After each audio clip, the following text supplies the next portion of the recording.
Sa isang liblib na baryo sa lalawigan ng Antique, may isang magsasakang nagngangalang Ruben, matanda na siya. Ngunit hindi pa rin tumitigil sa pag-aararo ng kanyang maliit na maisan, pangarap niyang mapalago ito upang hindi na maghirap ang kanyang pamilya, ngunit sa kabila ng kanyang sipag, tila hindi siya pinagpapala. Ang kanyang ani ay laging kinakain ng peste, kinakalbo ng bagyo, at kapag panahon ng tagtuyot, halos wala siyang napapala. Isang gabing maliwanag ang buwan, habang nagpapahinga siya sa ilalim ng punong balete malapit sa kanyang maisan, may narinig siyang mahihinang tawanan sa di kalayuan, akala niya'y mga bata. Ngunit nang tumano siya, wala siyang nakita, itinaas niya ang kanyang lampara, at sa kanyang gulat, may nakita siyang maliliit na anino na nagkukubli sa mga damuhan. May tao ba riyan? Tanong niya, nanginginig ang boses. Walang sumagot. Ngunit ilang saglit lang, may lumitaw mula sa mga anino, isang maliit na nilalang na halos kasinlaki lang ng bisig ng bata, may mahaba itong balbas, suot ang isang pulang sombrero, at nakatingin sa kanya ng may matalas na tingin. Huwag kang matakot, Ruben, anang nilalang sa tinig na malamig ngunit magalang. Ako si Dato Digo, ang tagapangalaga ng lupaing ito. Napakurap si Ruben. Ang kaninang takot ay napalitan ng pagtataka. Tagapangalaga. Tumango ang duwende. Matagal na kitang pinagmamasdan. Nakita ko ang iyong sipag at tiyaga. Ngunit nakikita ko rin ang iyong paghihirap, kaya't nais kitang tulungan. Hindi makapaniwala si Ruben. Isang duwende ang nag-aalok ng tulong. Alam niyang may mga alamat tungkol sa duwendeng nagbibigay ng swerte, ngunit bihira ang makakita ng isa sa totoong buhay. Nais kitang alagaan, Ruben, patuloy ni Dato Digo. Kung papayag ka, tutulungan kita sa iyong maisan, mapapalago natin ito, at yayaman ka, ngunit may isang kondisyon. Nag-aalalang tumingin si Ruben. Ano ang kondisyon? Wala kang pagsasabihan tungkol sa akin, tugon ng duwende. Kapag may nakaalam sa ating kasunduan, mawawala ang lahat ng biyaya na matatanggap mo. Nag-isip si Ruben, alam niyang delikado ang makipagkasundo sa nilalang na hindi niya lubos na nauunawaan, ngunit mas matimbang ang kanyang pangarap na makaahon sa hirap. Tumango siya at marahang nagsabi, "Sige, Dato Digo, tinatanggap ko ang iyong alok." Ngumiti ang duwende, "Simula bukas, makikita mo ang pagbabago." At sa isang iglap, naglaho si Dato Digo sa hangin, waring usok na tinangay ng hangin, naiwan si Ruben na nag-iisip kung panaginip lang ba ang lahat. Kinabukasan, sa unang sinag ng araw, nagulat si Ruben sa kanyang nakita, ang kanyang maisan, na dati halos tuyot at walang sigla, ngayon ay lantian at tila puno ng buhay, ang mga pananim ay mas mataas, malalaki ang bunga, at wala ni isang peste ang damapo rito. Napangangas si Ruben, hindi ito posible, kahapon lang, halos patay na ang mga halaman. Ngunit hindi lang yun ang pagbabago, habang abala siya sa pag-aalaga ng kanyang maisan, may dumating na isang mayamang negosyante mula sa bayan. "Ruben, maganda ang ani mo," ani Don Carlos, isang kilalang tagapagtustos ng mais sa palengke. "Gusto kong bilhin ang buong ani mo, babayaran kita ng doble sa karaniwang presyo." Halos mahulog si Ruben sa kanyang kinatatayuan. Doble? Hindi pa siya nakakaranas ng ganitong swerte. Sa unang pagkakataon, nagkaroon siya ng sapat na pera upang ayusin ang kanilang bahay, bumili ng bagong kagamitan sa bukid, at bigyan ng mas masarap na pagkain ang kanyang pamilya. Ngunit habang siya'y nagiging matagumpay, hindi rin naiwasan ang inggit ng iba. Sa kabilang dulo ng baryo, may isang lalaking nagngangalang Mang Celso, isang dating magsasaka na ngayoy abularyo. Matagal na niyang sinusubaybayan si Ruben, at hindi siya makapaniwala sa himala ng maysa nito. Imposible ang ganitong ani, bulong niya sa sarili, may himala rito, o baka may itim na kapangyarihan. Sa mga sumunod na araw, nagsimula siyang mag-usisa, kinausap niya ang ibang magsasaka, nakinig sa mga tsismis, at palihim na inobserbahan si Ruben. At isang gabi, sa ilalim ng liwanag ng buwan, nagpasyang magtungo si Mang Celso sa maysa ni Caruben upang alamin ang lihim nito. Ngunit hindi niya alam, may mga matang nakamasid sa kanyang bawat galaw, at hindi ito mga mata ng tao. Nang gabing yun, sa ilalim ng malamlam na liwanag ng buwan, maingat na gumapang si Mang Celso patungo sa maysa ni Caruben, dala niya ang kanyang itim na baston, isang lumang kahoy na sinasabing may nakatagong kapangyarihan laban sa mga nilalang na hindi tao. Habang naglalakad, napansin niyang kakaiba ang paligid, ang hangin ay tila mas malamig kaysa sa karaniwan, at ang mga halaman ay waring bumubulong sa bawat pagdampi ng hangin, lalong lumakas ang kanyang hinala, hindi normal ang maysa ni Caruben. Nang marating niya ang gitna ng maysan, biglang hamangin ng malakas, napayuko siya at itinukod ang kanyang baston upang hindi matangay ng hangin, ngunit sa kanyang pagyuko, napansin niyang may gumagalaw sa gilid ng kanyang paningin, mga maliliit na anino na nagtatago sa likod ng mga tanim. Napangisi si Mang Celso, may hindi pangkaraniwan dito, tama ang aking hinala. Biglang may malamig na boses na bumulong sa kanyang likuran. Umalis ka, nang inig ang kanyang kalamnan, dahan-dahan siyang lumingon, at sa kanyang harapan ay isang maliit na nilalang na nakapula ang sombrero at may mahaba at puting balbas, si Dato Digo. Napaatras si Mang Celso, hindi pa siya nakakakita ng duwende ng harapan, ngunit marami siyang narinig na kwento tungkol sa kanila, mga nilalang na maaaring maging mabuti o masama, depende sa pakikitungo sa kanila. Alam ko ang ginagawa mo rito, ani Dato Digo, malamig ang boses, alam kong sinusubukan mong alamin ang aming lihim. Hindi natinag si Mang Celso, bagkus, ngumiti siya at marahang itinukod ang kanyang baston sa lupa. Alam kong may kapangyarihan ka, aniya, at alam kong ikaw ang dahilan kung bakit yumaman si Caruben. Tahimik na tumingin lang si Dato Digo, ngunit bakas sa kanyang mukha ang hindi pagkagusto sa presensya ng albularyo.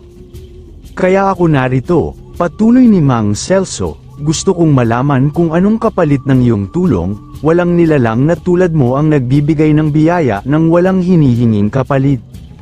Nagtagis ang bagang ng duwende, walang kapalit ang aking tulong, sapagkat si Caruben ay isang mabuting tao, hindi katulad ng iba, na ang puso ay puno ng inggit at kasakiman. Napangiti si Mang Celso, kung wala kang hinihinging kapalit, bakit ayaw mong ipaalam sa iba ang tungkol sa iyong presensya? Hindi sumagot si Dato Digo, ngunit sa kanyang mata ay may babala. Alam ko na ngayon, patuloy ng albularyo, at hindi mo na kayang itago ito. Sa isang iglap, inihampas ni Mang Celso ang kanyang baston sa lupa, biglang may lumabas na pulang usok mula rito, bumalat sa kanilang paligid, at ang hangin ay tila naging mas mabigat. Nang sumangot si Dato Digo ng usok, napaatras ito at parang nahirapan sa paghinga. Mang Celso, anang duwende, galit at nababahala, anong ginagawa mo? Napangisi ang albularyo, sinusubukan ko lang kung gaano kalakas ang isang tulad mo, at mukhang tama ang hinala ko, may hangganan ang iyong kapangyarihan. Ngunit bago pa makapagsalita muli si Mang Celso, biglang lumitaw mula sa mga anino ang tatlong iba pang duwende, mas matanda, mas malalaki kaysa kay Dato Digo, ang kanilang mga mata ay nagningning sa dilim, at ang kanilang presensya ay nagpatigil sa albularyo. Isa sa kanila, na may suot na gintong kwintas, ang nagsalita, umalis ka na, tao, habang may pagkakataon ka pa. Sa unang pagkakataon, nakaramdam ng takot si Mang Celso, alam niyang hindi na ito ordinaryong duwende, sila ay may mas mataas na antas ng kapangyarihan. Ngunit hindi siya aalis nang walang nalalaman, kita na tayo ulit, aniya bago lumakad palayo, dala ang kanyang natuklasan. At sa kanyang isip, bumuo siya ng isang plano, hindi lang upang alamin ang buong lihim ni Caruben, kundi upang kuhanin ang kapangyarihang bumabalot sa kanyang maysan.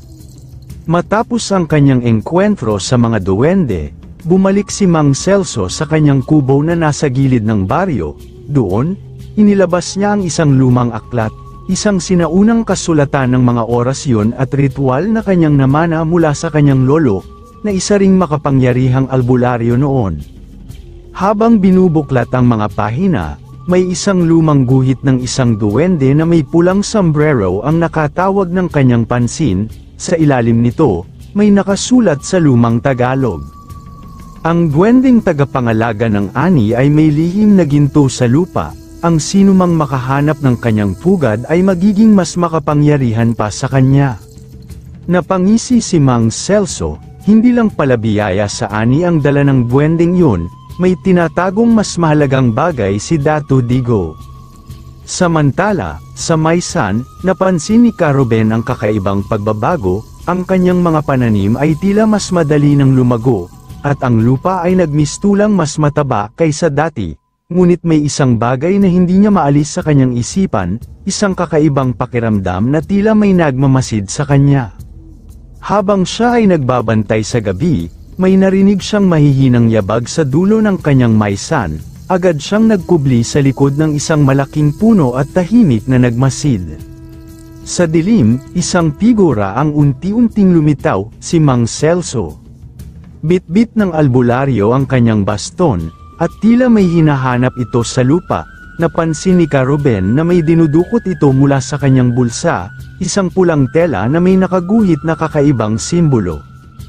Dahan-dahan niyang inilibot ang tela sa lupa, bumubulong ng hindi maunawa ang orasyon. Nanginginig ang katawan ni Caruben, alam niyang may masama itong binabalak. Hindi niya namalayang lumapit si Dato Digo sa kanyang tabi.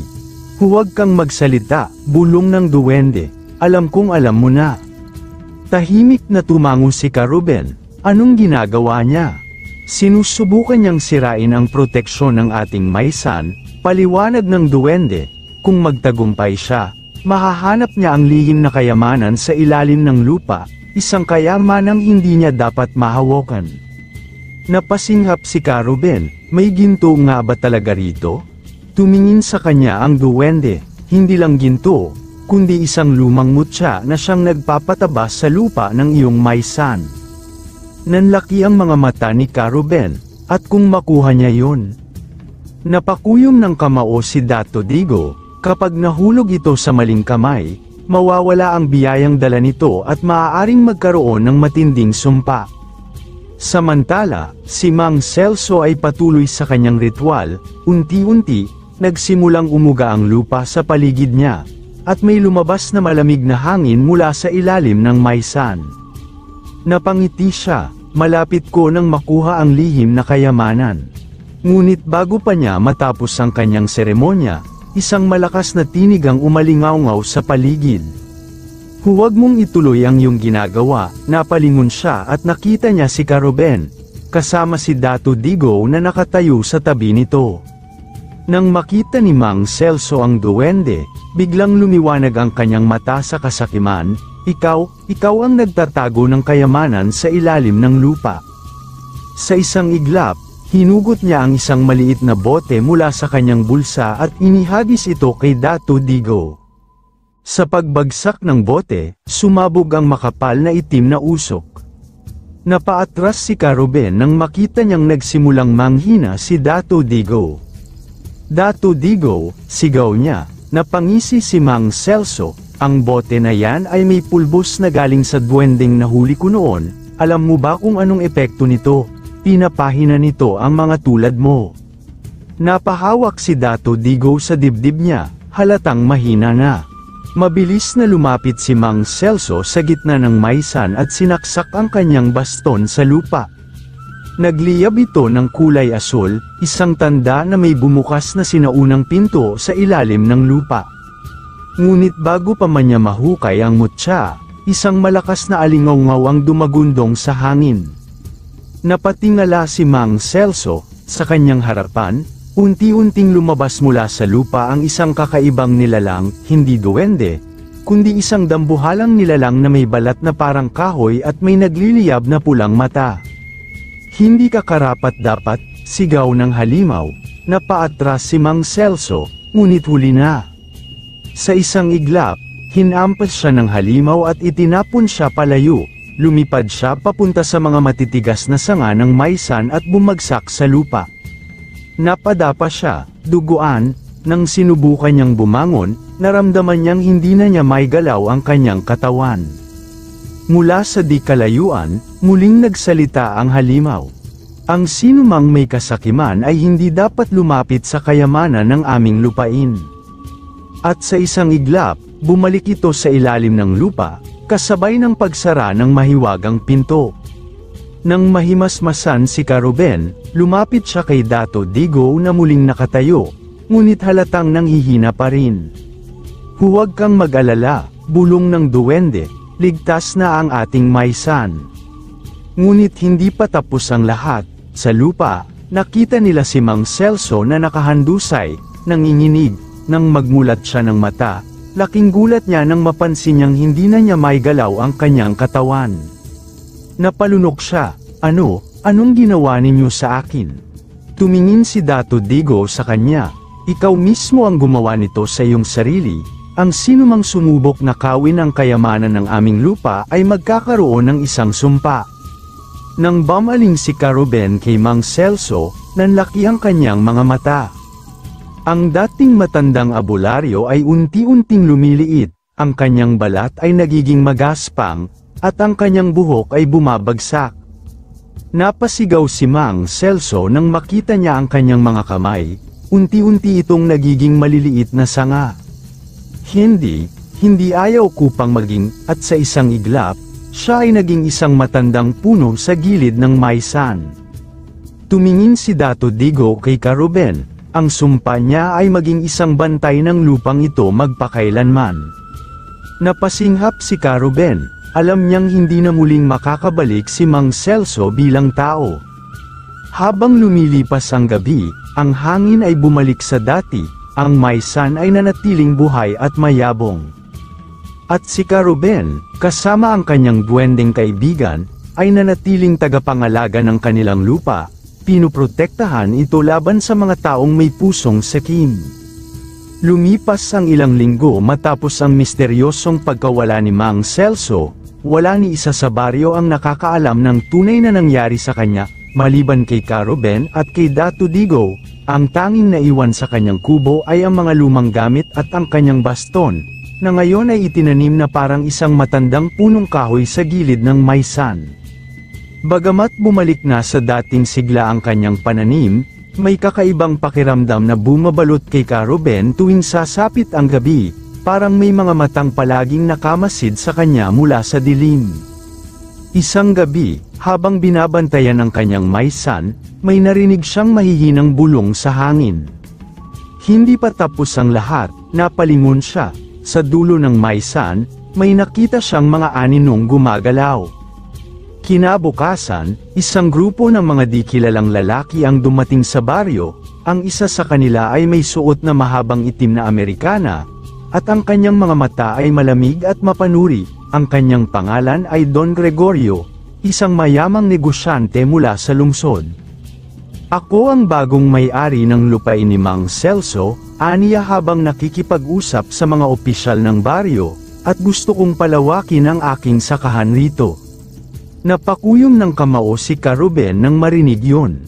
Hindi nagtagal, lumapit sa kanya ang isa sa mga tauhan ni Don Gregorio. Kayo po ba si Ka-Ruben? Tanong ng lalaki. Oo, bakit? Gusto kang makausap ng aming amo, may alok siya sa'yo. Walang nagawa si Ka-Ruben kundi sumama. Sa loob ng bahay ni Don Gregorio, inabutan siya ng isang sobra. Nang buksan niya ito, napansin niyang puro malulutong na salapi ang laman nito. Binibili ko ang lupa mo, sabi ng negosyante. Magkano ang gusto mo?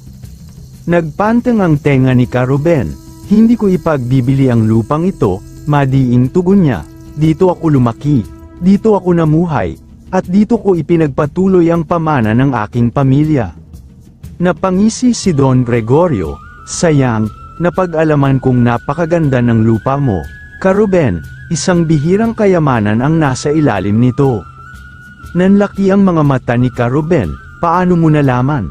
Napangiti lang si Don Gregorio at tumayo mula sa kanyang upuan. Hindi mo na kailangang malaman kung paano, ang dapat mong malaman ay may mga bagay na hindi mo kayang protektahan mag-isa.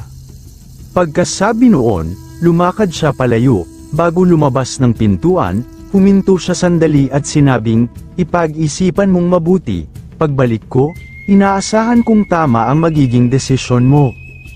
Hindi pa man nakakauwi si Caruben sa kanyang maisan, pakiramdam niya ay may masamang mangyayari. Habang naglalakad pa uwi, biglang sumulpot si Dato Digo mula sa anino ng punong kahoy. "Nakita ko ang kausap mo," sabi ng duwende, "hindi siya ordinaryong tao." Napalunok si Caruben, "Alam mo ba kung sino siya?" "Si Don Gregorio ay hindi lamang isang negosyante," sagot ng duwende. "Matagal na siyang naghahanap ng kayamanan sa ilalim ng lupa, at hindi siya nag-iisa. Kaya pala may kakaibang pakiramdam ako sa kanya," sabi ni Caruben. "Tama ang pakiramdam mo," tugon ni Dato Digo, "at kung hindi natin siya mapipigilan, maaaring mawala ang biyaya ng lupang ito, mas malala pa, maaaring mapuko niya ang galit ng mga nilalang na nagbabantay sa kayamanang ito." Napaisip si Caruben, alam niyang hindi basta-basta susuko si Don Gregorio. At hindi nga siya nagkamali. Pagsapit ng hating gabi, habang natutulog si Caruben, isang malakas na ingay ang gumising sa kanya. Sumabog ang isang bahagi ng kanyang maisan, agad siyang tumakbo palabas at nakita niyang may ilang lalaking nakasuot ng itim na sombrero ang bumubungkal sa lupa gamit ang malalaking pala at piko. "Hoy, tigilan ninyo yan," sigaw niya. Ngunit bago pa siya makalapit, isang tauhan ni Don Gregorio ang bumunot ng baril at itinutok ito sa kanya. "Umalis ka na lang, matanda," anang lalaki, "hindi mo ito laban." Ngunit hindi pa man siya nakakalapit, biglang lumitaw mula sa lupa ang makapal na usok. Swoosh, nang humawi ang usok, lumitaw mula sa kadiliman ang isang hukbo ng maliliit na nilalang, mga duwende na may pulang sombrero at matatalas ang mga mata. Nang makita ng mga tauhan ni Don Gregorio ang mga nilalang, napaatras sila sa takot. "Ano yan?" sigaw ng isa sa kanila. "Mga duwende," sagot ng isa pa, "may sumpa ang lupang ito." Biglang nagbago ang ihip ng hangin, ang lupa ay nagsimulang umuga, at mula sa ilalim nito, lumabas ang mga ugat na parang may sariling buhay. "Patayin sila!" sigaw ng lider ng mga tauhan ni Don Gregorio. Pumutok ang ilang bala ng baril, ngunit bago pa tumama ang mga ito sa mga duwende, isang mahiwagang harang ng liwanag ang bumalot sa paligid. Napangiti si Dato Digo, "Ngayon niyo malalaman kung anong klaseng nilalang ang ginagalit ninyo." Sa isang iglap, nagsimulang gumalaw ang mga anino sa paligid, at ang mga tauhan ni Don Gregorio ay unti-unting nilamon ng dilim, parang hindi na sila makaalis sa kanilang kinatatayuan. May sumpa ang lupang ito," sigaw nila habang nagtatangkang tumakbo palayo. Ngunit huli na, isa-isa silang hinatak ng mga ugat pababa sa lupa, at sa isang iglap, nawala sila na parang hindi sila kailanman naruroon. Tahimik na tumingin si Caruben kay Dato Digo. "Tapos na ba ito?" tanong niya. Umiling ang duwende, "Hindi pa, ang mga tauhan niya ay mga bayarang tauhan lamang." Babalik si Don Gregorio, at sa susunod, siya mismo ang haharap sa atin. Muling napatingin si Caruben sa madilim na bahagi ng kagubatan. Naramdaman niyang ang tunay na laban ay hindi pa talaga nagsisimula. Tapos na ba ito? Paulit-ulit na umalingaw sa isipan ni Caruben ang tanong na yon. Kahit napigilan nila ang unang hakbang ni Don Gregorio, alam niyang hindi pa rito nagtatapos ang laban, malakas ang pakiramdam niyang babalik ito, at sa pagkakataong ito, mas handa at mas mapanganib. Kinabukasan, habang iniinspeksyon ni Caruben at ni Dato Digo ang maisan, napansin nilang may bahagi ng lupa na tila may malaking lumot, parang may kung anong pilit na lumalabas mula sa ilalim nito, isang itim na enerhiya na may bahid ng pangit na aura. "Nakakaramdam ako ng masamang enerhiya rito," bulong ni Dato Digo habang hinahaplos ang lupa. "Ano ba talaga ang itinatago ng lupaing ito?" tanong ni Caruben. Huminga ng malalim ang duwende bago sumagot, May isang sinaunang nilalang na inilibing sa ilalim ng lupang ito, isang espiritong kayang magdulot ng kasakiman at kasamaan sa sinumang magising ito. Nanlamig si Caruben, ibig mong sabihin, may mas malaking panganib pa. Tumango ang duwende, oo, at alam ni Don Gregorio ang tungkol dito, hindi lang siya naghahanap ng ginto o kayamanan, gusto niyang palayain ang nilalang na ito upang gamitin sa kanyang sariling kapangyarihan. Sa kabilang dako, si Don Gregorio ay bumalik sa kanyang bahay sa bayan, hindi siya nagalit sa pagkawala ng kanyang mga tauhan, bagkus, mas lalo pa siyang natuwa. Hindi ko akalaing ganito kalakas ang proteksyon ng lupaing yun, aniya habang pinagmamasdan ang isang lumang mapa. Sa tabi niya ay isang matandang albularyo na nakasuot ng kulay abong balabal, siya si Caremir, isang mangkukulam na matagal ng kasosyo ni Don Gregorio. Malapit na nating makuha ang gusto natin, ani Caremir habang hinahawakang mahigpit ang isang bote ng itim na likido, pero para mabuksan natin ang lagusan, kailangan nating mag-alay ng dugo. Ngumisi si Don Gregorio, kung ganoon, oras na upang damogo ang baryo. Kinabukasan, nagulantang ang baryo sa balita, 2 bata ang nawala, ang magkapatid na sina Andoy at Lina ay hindi na nakauwi matapos lumabas upang mamulot ng kahoy sa kakahuyan. Nagtipon ang mga taga-baryo upang maghanap, ngunit kahit anong gawin nila, ni anino ng mga bata ay hindi nila nakita.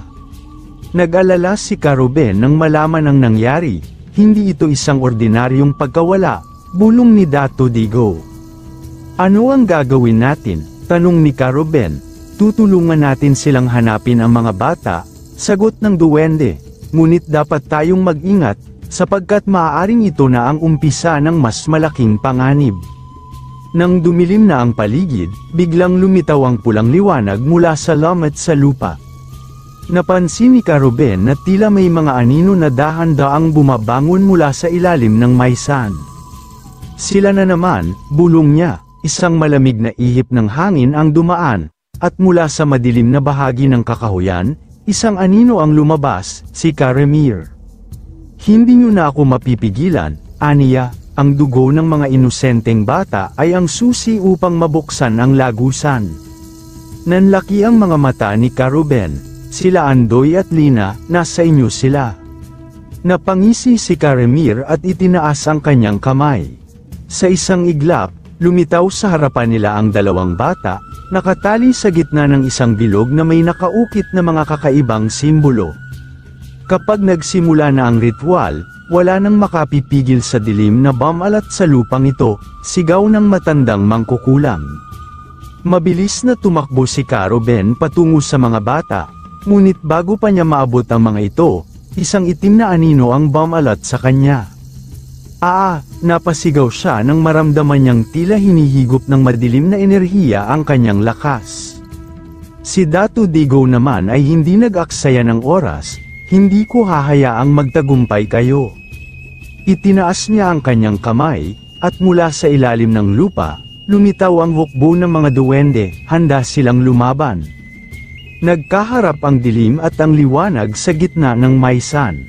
At dito nagsimula ang pinakamalupit na laban, ang dilim ay lalong bumigat sa hangin, sa gitna ng maysan, nakatali sina Andoy at Lina, umiiyak habang ang lumang mangkukulam na si Caremir ay dahan-daang inuusal ang mahiwagang dasal upang simulan ang ritual.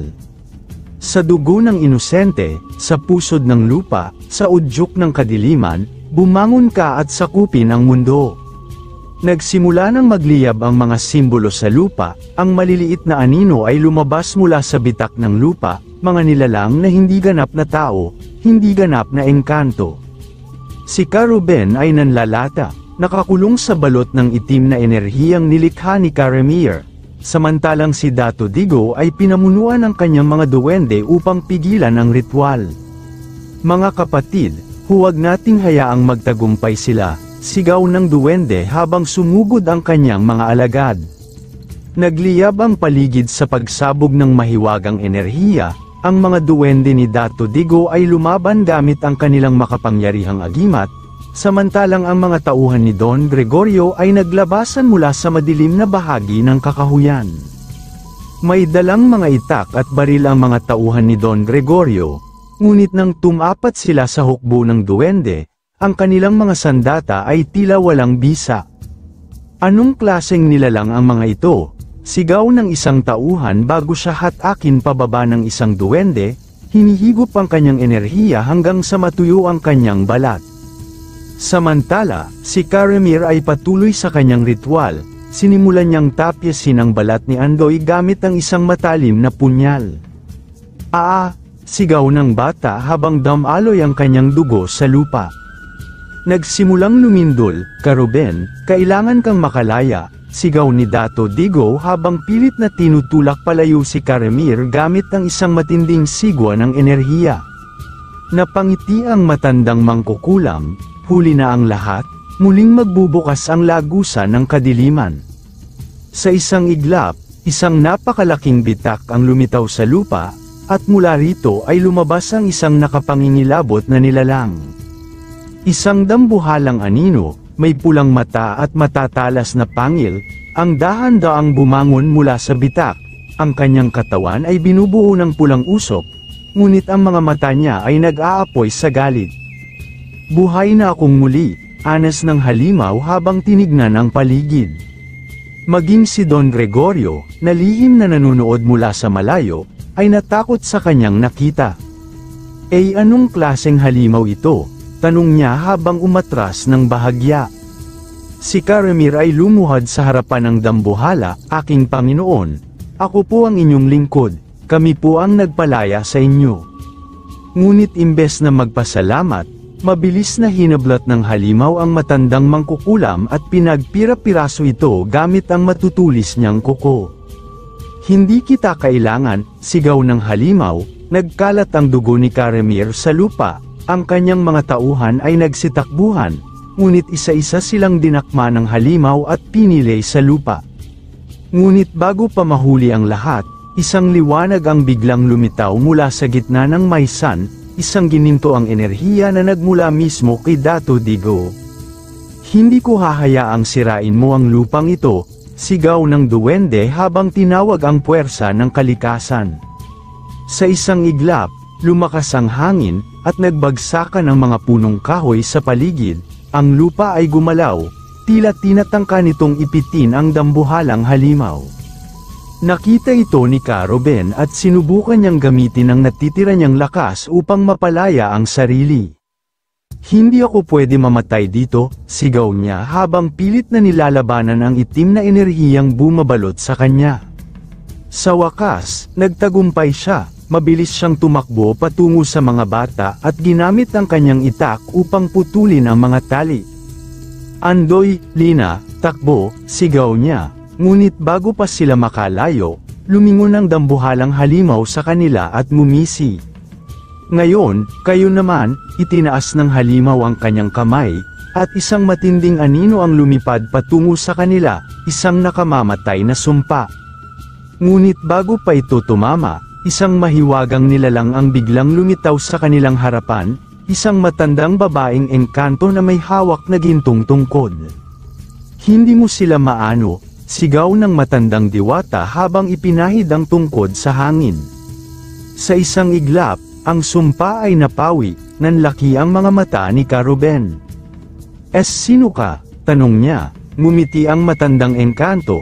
"Ako si Diwata Amara, ang tagapangalaga ng lupaing ito." Muli niyang hinarap ang halimaw, "At hindi ako papayag na sakupin mo ang mundong ito." Itinaas ni Diwata Amara ang kanyang tungkod, at isang matinding liwanag ang bumalot sa maysan. Muling napuno ng liwanag ang paligid, at nagsimula ang tunay na labanan. Sa kabila ng kaguluhan, tumindig si Diwata Amara, mahigpit na hawak ang kanyang gintong tungkod. Sa kanyang likuran, si Caruben ay nanghihina, hawak ang sugatang mga bata. Sa harapan nila, ang dambuhalang halimaw na lumabas mula sa bitak ng lupa ay nakangisi, tila nagagalak sa kaguluhang dulot niya.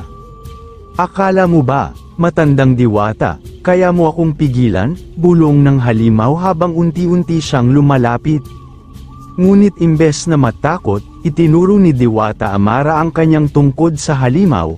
Sa isang iglap, isang gintong sinag ang lumabas mula rito at bumalat sa katawan ng nilalang. Napasigaw ito sa sakit, waring tinutupok ng apoy na hindi nakikita ng mata ng tao. Anong klaseng mahika ito? Sigaw ng halimaw habang nagpupumiglas. Ang mahika ng kalikasan, ang kapangyarihan ng mundo laban sa kasamaan, sagot ng Diwata. Habang nagpapatuloy ang labanan sa pagitan ng Diwata at ng halimaw, si Ka-Ruben ay pilit na isinama sina Andoy at Lina palayo. Halos hindi na makalakad ang dalawang bata, ngunit hindi niya maaaring pabayaan ang mga ito. Ka-Ruben, paano si Dato Digo? Mahina, ngunit nag-aalalang tanong ni Andoy. Napalingon si Ka-Ruben, si Dato Digo at ang kanyang mga duwende ay patuloy na nakikipaglaban sa mga tauhan ni Don Gregorio, na ngayon ay tila nasa ilalim na ng kontrol ng halimaw, ang kanilang mga mata ay nanlilisik, at ang kanilang mga katawan ay tila wala ng sariling isip, para silang mga buhay na bangkay na sunod-sunyaran lamang sa madilim na kapangyarihan. Kailangan nating tulungan sila, sabi ni Ka-Ruben, kahit alam niyang mahina pa siya. Biglang lumapit ang isa sa mga duwende ni Dato Digo, isang maliit na nilalang na may dalang mahiwagang kahoy na tila nagliliwanag sa dilim. Ka-Ruben, gamitin mo ito, sabi ng duwende. Kinuha ng matanda ang mahiwagang kahoy. Pagkahawak niya rito, isang kakaibang enerhiya ang bumalat sa kanyang katawan. Naramdaman niyang unti-unting bumabalik ang kanyang lakas. Salamat, sabi niya sa duwende bago niya hinarap ang mga tauhan ni Don Gregorio. Muling nagliyab ang Maysan sa gitna ng laban, sa isang sigaw ni Dato Digo. Ang kanyang hukbo ng mga duwende ay biglang naglaho sa lupa, at sa isang iglap, lumitaw sila sa likuran ng mga kalaban. Ang mga duwende ay mabilis na gumamit ng kanilang mga mahiwagang armas. Isang duwende ang sumampit ng pulbos sa isang tauhan ni Don Gregorio, at sa isang iglap, bumagsak ito na tila biglang nawalan ng buhay.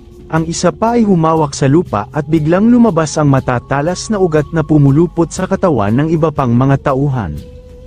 Nagulantang si Don Gregorio sa kanyang nakita. Punyeta, hindi ko inasahang ganito kalakas ang mga engkanto sa lupang ito, sigaw niya habang pilit na sumusugod. Ngunit bago pa siya makalapit, lumitaw si Dato Digo sa harapan niya.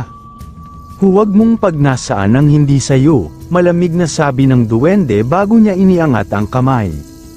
Sa isang iglap, si Don Gregorio ay napalibutan ng anino, sinubukan niyang lumaban, ngunit wala na siyang nagawa.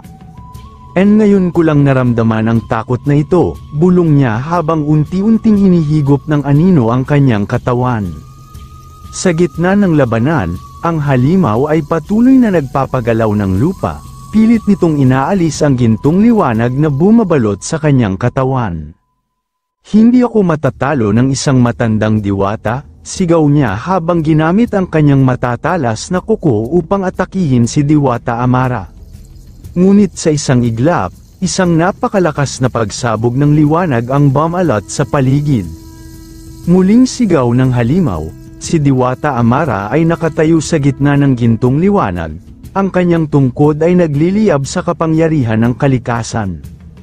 Oras mo na upang bumalik sa kailaliman, malamig niyang sabi bago niya itinarak ang tungkod sa lupa. Sa isang iglap, isang napakalakas na lindol ang yumanig sa buong Maysan. Mula sa ilalim ng lupa, lumabas ang isang napakalaking kamay na tila gawa sa itim na usok. Hinawakan nito ang halimaw at hinatak pababa. No, hindi pwede ito, sigaw ng halimaw habang pilit na nagpupumiglas. Ngunit wala na siyang nagawa. Sa isang malakas na hiyaw, tuluyan na siyang nilamon ng anino at nawala sa kailaliman ng lupa. Nang mawala na ang halimaw, unti-unting hamupa ang kaguluhan, ang anino na bumabalot sa katawan ng mga tauhan ni Don Gregorio ay nawala, ang hangin ay muling bumalik sa pagiging kalmado, at ang lupa ay tumigil sa pagyanig. Sa wakas, nanalo sila. Si Ka-Ruben ay lumapit kay Diwata Amara. Salamat, kung hindi dahil sa iyo, baka nawasak na ang lugar na ito, sabi niya. Ngumiti ang matandang diwata, hindi pa tayo tapos, Ka-Ruben, may isa pang natitirang kasamaan na dapat nating harapin. Nagkatinginan sina Ka-Ruben at Dato Digo. Sino? Tanong ni Dato Digo. Itinuro ni Diwata Amara ang isang madilim na bahagi ng kakahuyan. Nandoon siya, ang tunay na pinagmula ng sumpang ito. Matapos ang matinding labanan, isang malamig na katahimikan ang bumalat sa buong Maysan, ang hangin ay tila bumibigat, at ang lupa ay tila humihinga pa mula sa pinagdaanang kaguluhan. Ngunit sa kabila ng kanilang tagumpay laban sa halimaw at kay Don Gregorio, alam ni Ka-Ruben, Dato Digo, at Diwata Amara na may mas malalim pang kadiliman na naghihintay sa kanila. Nararamdaman mo ba ito, Digo? Tanong ni Diwata Amara, ang kanyang tinig ay puno ng pag-aalala. Oo, sagot ni Dato Digo habang pinagmamasdan ang kakahuyang itinuro ng Diwata, may isang mas matandang kasamaan na nakatanim sa lupaing ito, at hindi pa ito lumalabas ng tuluyan. Muling tumingala si Ka-Ruben at nakita ang may itim na ulap na dahan-daang bumabalot sa langit. Sa di kalayuan, naririnig ang mahihinang alingaw-ngaw na mga bulong, mga tinig na hindi pangkaraniwan, tila nagmumula sa ilalim ng lupa. Kung ganun, kailangang tapusin na natin ito bago pa lumala ang lahat, seryosong sabi ng matanda. Naglakad sila papunta sa kakahuyan, habang si Andoy at Lina ay naiwan sa ligtas na bahagi ng Maysan, binabantayan ng ilan sa mga duwende.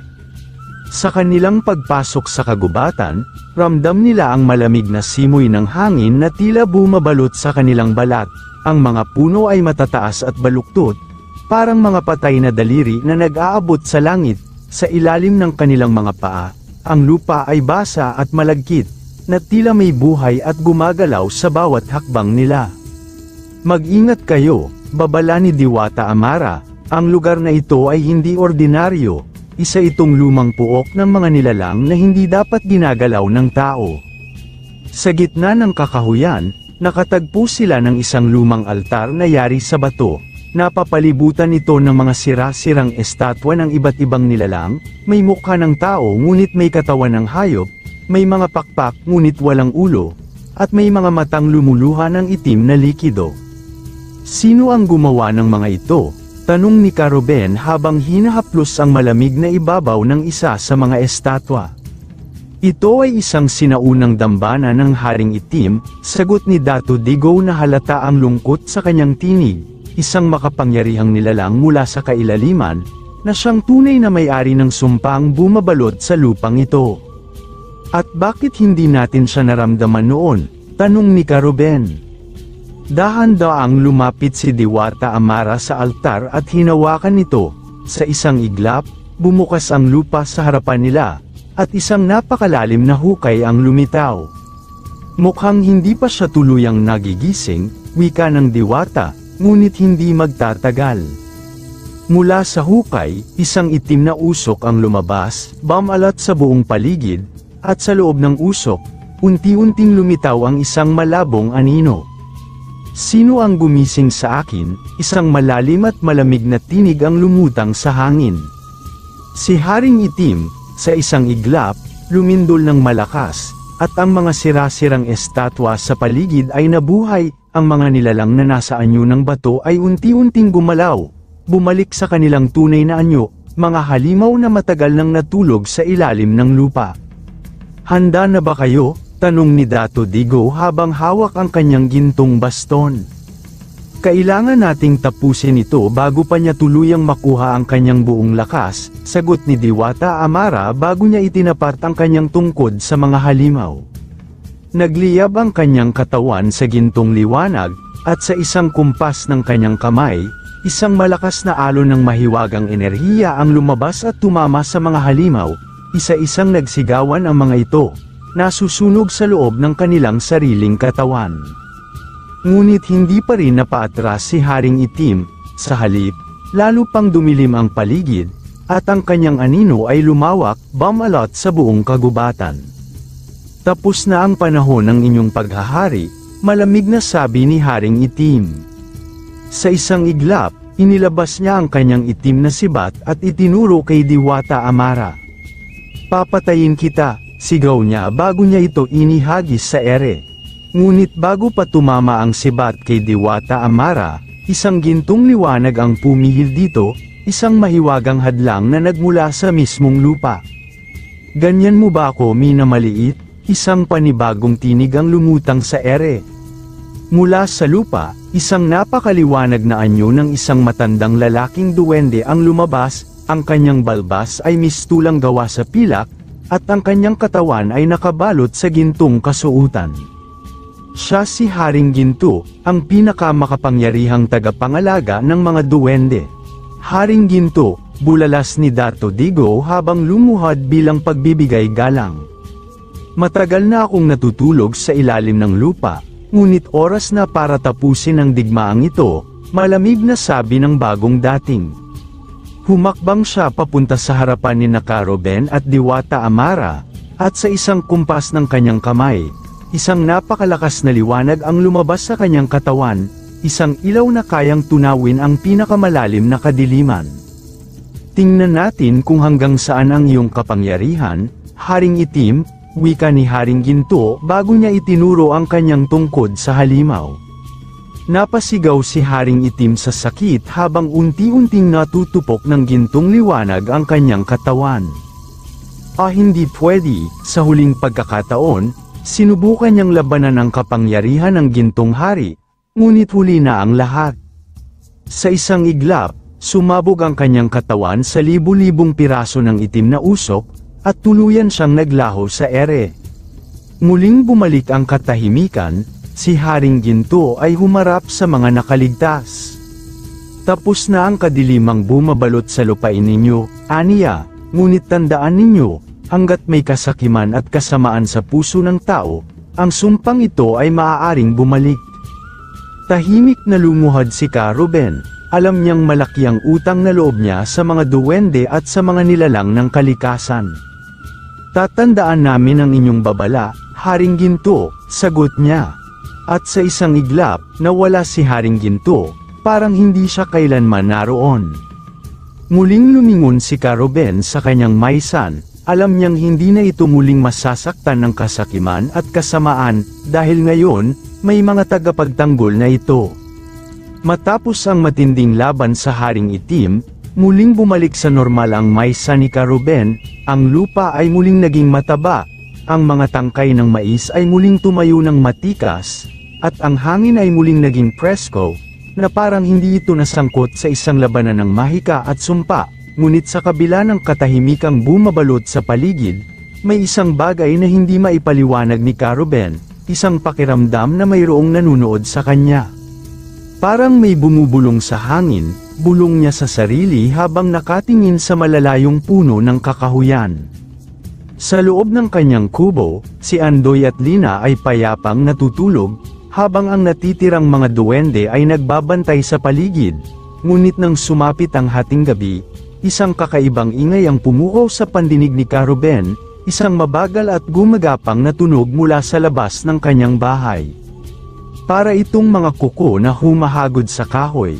Dahan-daang kinuha ni Karuben ang kanyang itak at lumapit sa pinto. Pagbukas niya, wala siyang nakita kundi ang madilim na tanawin ng maisan, na ngayon nababalot ng mananipis na anino. "Ano na namang kababalaghan ito?" tanong niya sa sarili. Sa kanyang paglingon, nakita niya si Dato Digo, na nakatayo sa tabi ng kanyang kubo. "Nararamdaman mo rin, hindi ba?" tanong ng duwende. "Oo," sagot ni Karuben, "akala ko ba tapos na ang lahat? May isang bagay na hindi natin napansin, may isang nilalang na hindi pa tuluyang napupuksa," sagot ni Dato Digo.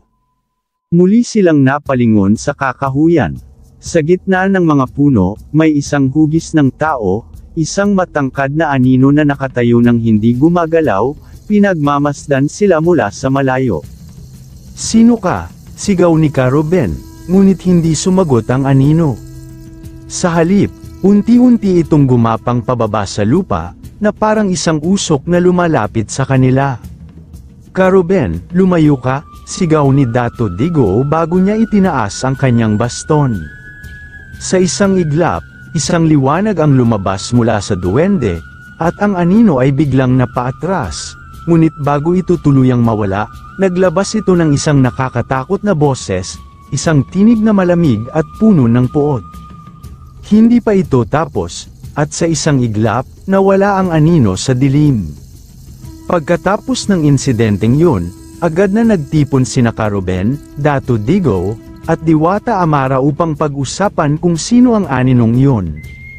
Hindi na ito si Haring Itim, sabi ni Diwata Amara habang nakaupo sa isang malaking bato, ngunit ito ay maaaring isang bagay na mas malakas pa sa kanya.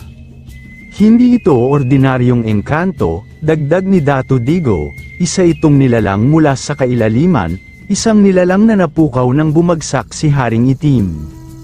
Napabuntong hininga si Ka-Ruben. Ano ang kailangan nating gawin? Tanong niya. Kailangang malaman natin ang tunay na pinagmula ng anino, sagot ni Diwata Amara, at ang tanging paraan para malaman yun ay bumalik tayo sa lumang altar sa kagubatan. Tumango si Ka-Ruben, alam niyang delikado ang kanilang gagawin, ngunit wala silang ibang pagpipilian. Kinabukasan, bago pa sumikat ang araw, naglakad na sila papunta sa pusod ng kagubatan, kung saan naroon ang altar na ginamit ni Haring Itim, ngunit pagdating nila roon, isang malaking gulat ang bumungad sa kanila. Ang altar ay wala na, sa halip, isang malaking hukay ang natira, at sa ilalim nito, isang madilim na lagusan ang bumukas, isang daan na tila papunta sa kailaliman ng lupa. Mukhang dito nagtatago ang ating bagong kaaway, sabi ni Dato Digo. Kung ganun, wala tayong ibang pagpipilian kundi bumaba, sagot ni Ka-Ruben habang hinigpitan ang hawak sa kanyang itak. At sa ganoong paraan, sinimulan nila ang kanilang paglalakbay patungo sa pinakamadilim na bahagi ng kagubatan, isang lugar kung saan ang liwanag ay hindi kailanman nakarating, at kung saan nagtatago ang lihim ng sumpang bumabalot sa kanilang lupain. Sa harap ng madilim na lagusan, tumigil sina Ka-Ruben, Dato Digo, at Diwata Amara. Ang malamig na hangin na nagmumula rito ay tila humihigop sa kanilang lakas. Sa paligid, ang mga puno ay baluktot at tila gumagapang ang kanilang mga ugat palapit sa madilim na butas sa lupa. Wala nang atrasan nito, bulong ni Ka-Ruben habang mahigpit na hinawakan ang kanyang itak. Kailangan nating maging handa, sagot ni Dato Digo. Naglakad silang tatlo papasok sa lagusan, habang ang liwanag mula sa kanilang dalang sulong ay halos hindi makapawi sa dilim na bumabalot sa kanilang paligid. Ang lupa sa ilalim ng kanilang mga paa ay basa at malagkit, tila isang lumang hukay na matagal nang hindi nagagalaw. Habang bumababa sila, nagsimulang lumitaw ang mga kakaibang ukit sa dingding ng lagusan. Ito ay sinaunang mga simbolo, bulong ni Diwata Amara habang hinahaplos ang isa sa mga marka, mga pananda ng isang napakatandang sumpa. Hindi nagtagal, narating nila ang dulo ng lagusan, isang malawak na kuweba na puno ng mga nakasabit na bungo at nabubulok na katawan ng mga hayop. Sa gitna nito, may isang itim na altar na tila nababalutan ng usok. Dito nagmula ang anino, bulong ni Dato Digo, isang sinaunang puwersa na hindi dapat nagising. Biglang lumamig ang hangin, mula sa dilim, isang malalim na boses ang bumalot sa buong kuweba. Sino ang nangangahas na pumasok sa aking tahanan? Sa isang iglap, nagsimulang gumalaw ang mga anino sa paligid, unti-unti silang lumapit sa altar, at mula rito, lumitaw ang isang matangkad at balingkinitang nilalang, isang nilalang na may pulang mata at maitim na balat na parang usok. Ako si Pangil ng Itim, ang tagapangalaga ng sumpang ito, sigaw ng nilalang, kayo ang dahilan kung bakit nagising ako, at ngayon, babawiin ko ang dapat sa akin. Sa isang iglap, ang kanyang mahabang kamay ay lumawit, at isang malakas na hangin ang tumama kay Ka-Ruben, dahilan upang siya ay matamba. Ruben, sigaw ni Diwata Amara, hindi nagdalawang isip si Dato Digo, itinapat niya ang kanyang baston sa halimaw at nagsimulang bumigkas ng sinaunang orasayon. Sa ngalan ng liwanag at ng mga duwendeng bantay ng lupa, ikaw ay ipinatatapon pabalik sa kadiliman. Biglang lumabas ang isang matinding liwanag mula sa baston ni Dato Digo, dahilan upang umatras ang nilalang. Ngunit hindi ito sapat, sa isang sigaw, lumawak ang anyo ni Pangil ng itim, at ang kanyang katawan ay naging isang malaking ulap ng kadiliman na unti-unting bumalot sa buong kuweba. Hindi ninyo ako matatalo, alam ni Karuben na hindi nila ito kayang labanan ng normal, kailangan niya ng tulong. Mabilis niyang inilabas ang isang maliit na mutya ng lupa, ang huling regalong iniwan sa kanya ng mga duwende. Kung mayroong tunay na bantay ng lupa, ngayon ang oras para ipakita ang iyong lakas, sigaw niya. Sa isang iglap, nagsimulang umuga ang buong kuweba, mula sa ilalim ng lupa, lumitaw ang isang napakalaking duwendeng gawa sa bato, ang bantay ng Maysan. Ito ang aking lupain. Ikaw ay hindi nararapat dito, sigaw ng higanteng duwende bago nito hinampas ang katawan ni Pangil ng itim gamit ang kanyang batong kamay. Napasigaw sa sakit ang halimaw habang unti-unti siyang pinupunit ng kapangyarihan ng lupa. Hindi ito maaari, ngunit huli na, mula sa katawan ng higanteng duwende, isang gintong liwanag ang bumalot kay Pangil ng itim. Sa isang malakas na pagsabog ng liwanag, tuluyang naglaho ang halimaw, kasabay ng paggiba ng altar at ng madilim na enerhiya sa kuweba. Nang muling bumalik ang katahimikan, dahan-daang bumagsak ang higanteng duwende, unti-unting bumalik sa pagiging lupa. Salamat, bulong ni Karuben bago siya napaluhod sa pagod. Nang bumalik sila sa Maysan, wala na ang madilim na anino na bumabalot dito.